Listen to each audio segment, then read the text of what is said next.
ҳамдиёрони азиз, салому алайкум. 1 сентябри соли 2024 мебошад. Қарор дорем дар вилояти Суғд, ҷамоати деҳоти Додобой Холматови, ноҳияи Бобоҷон Ғафуров, дар боғи ангурбоғи бародарамон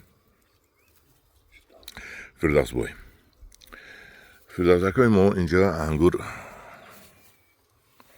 пеш ман омада будан, хона маслиҳат кардаги будан ва гуфтанд ки ангур мехоҳам аватар кунам боғаш ва мо با اون کس همکاری کردیم و همین باغ رو آباد کردیم.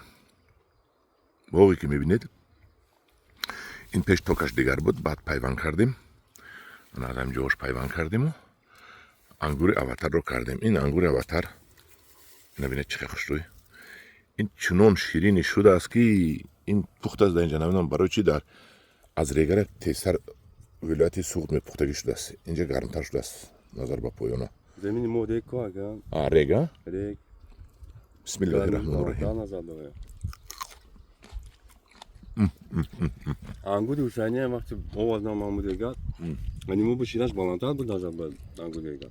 شیرش شما بالا بود. یعنی ما خیلی شیرین بود. فردا جان میقپید. فردا جان خوش اومدید به گروه ما خوش اومدید. سلام علیکم. این انگور اواتر شما اصل گشته است که ها؟ اکنون این رو شما مویز کنید که مویزش گلوتون رو میسوزاند شیرینش. اگه جون یا بود دیگه مایز کردگی هستیم. مایز پرت ده من گفتم که انگوروش کم، این انگوری کم بردید مویز کردید می علاقه. ولی مویز شده است، می خوش نشده است. کما که بازو بلاوادیم مالش مایز کردیم پرت کردیم. مایز کرده پرت دید. این انگور خام بلاواد نام گفت شما آدمو کما که تلوش گفتم مردم دلش خنک شده دیگه. ما میخوایم کما که بلاوادیم مردم نشون دادیم که اصل بودین انگور. اصل بودین. در حقیقت وقتی که انگور در جوش میپزد، انقدر سیاه میشود، اصل میشود. انا من یک تاش رو میدم. این مویز شده است. این خودش مویز شده است. دیدید؟ در حقیقت این اصل شده است. همدیوران عزیز، وقتی که در بازار میبینید، من خیلی که شما رو چند مرتبه گفتم، در بازار انا دیدید همش سیاه شدگی. پس و پیش همش گرد و بگرد سیاه شدگی. انا این اصل شدگی. و کدامش که سرخچه می باشد، اینجا سرخچه هم نیست، اینجا همش پخته است. اینجا بینید چه پختگی، سیاه شدگی. انا اینا میخورید، اینا راحت میکنید. اینه که خورده در بازار خریده دیگه هر دویم هم خیلی انگور خریدن میگیرید. این اصل شدگی.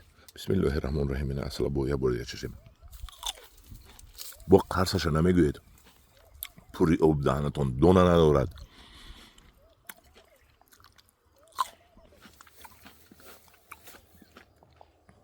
کلونیش رو بینید. این آواتر. انا وقتی که پخته میخورد کو یک راحت جان. اینو در روزش ببینید. در روزش یک 40 سانتی متر هست ها؟ بیمال 40 سانتی متر. بیمال 40 سانتی متر. خوشه در روزش 40 سانتی متر. این سفیدکو دو روز زدم. این دورکای دو ماه پیش زده بودید ها؟ نه دوره اکنون بود.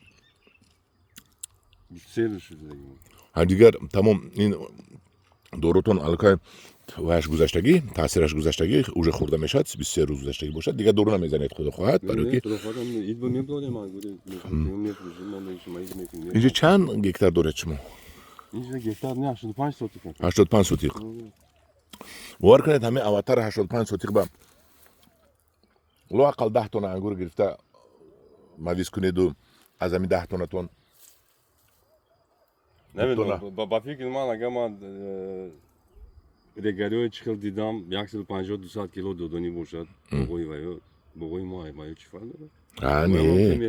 نه اکو من پس گفتم ده تونه ها اکو پس گفتم من 20 تونه گیرید اگر این میدونید 5-6 تونه مویز میشد. این چقدر پول میشد این مویزی بدونه اولی جنوبی دراز این مویزی 100 سومون میشد. شما اپتمام بگذار 70 سومون فروختید، بگذار 60 سومون فروختید، میدونید چقدر پول میشد. انا فردوس جان به شما یک جهان تشکر با این مهنت هایتون. من تگش با گاوتون چریده ایستاده است، علفش خورده ایستاده است ها. های بلند بوده است، انگور با نمیرسد. همدیوران عزیز، من هم خیلی خدا با شکر که باغ‌هایی که من کمک کرده آباد کردیم، یکمش الخیت بهره در اومدگی. ما میتونیم با شما کمک کنیم برای آباد کردن باغ و شما هم باغ کنید. من این اواتر همداران عزیز کشمشی به همتا تاجیکی موندیم که نامش رو منه به همتا در حقیقت به همتا هست. رنگش رو بینید یلق یلق میکنه که خیلی علاقه با همداران عزیز در پناه خدا باشید. کدام معقول باشد زنگ زنید.